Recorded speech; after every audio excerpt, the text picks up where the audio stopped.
আসসালামু আলাইকুম। শয়তান আর জিনের ব্যাপারে আলোচনা শুনুন আপনারা। শয়তান কিংবা খারাপ জিন মানুষকে কেন ডিস্টার্ব করে জানেন?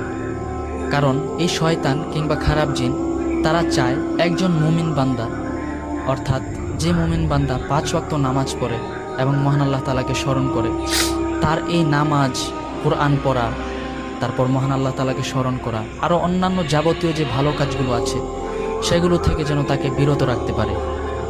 এই বিষয়ে মহান আল্লাহ তাআলা কোরআনের মধ্যে বলেন, ইন্না শাইতানা লাকুম আদুউম ফাত্তাখিযুহু আদুওয়া, অর্থাৎ শয়তান কিংবা খারাপ জিন তারা তোমাদের প্রকাশ্য শত্রু। অর্থাৎ এই শয়তান কিংবা খারাপ জিন তাদেরকে প্রকাশ্য শত্রু হিসেবে গ্রহণ করো।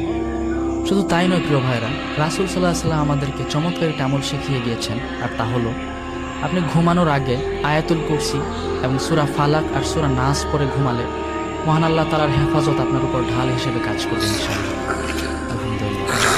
সুতরাং ভয় নয়, একজন মুমিন বান্দার যে বৈশিষ্ট্যগুলো, অর্থাৎ 5 ওয়াক্ত নামাজ আদায় করা, তারপর নামাজের পর আয়াতুল কুরসি পড়া, এরপর কোরআন তিলাওয়াত করা, দৈনন্দিন এই আমলগুলো যদি আপনি করতে পারেন, ইনশাআল্লাহ আশা করি আল্লাহ তাআলা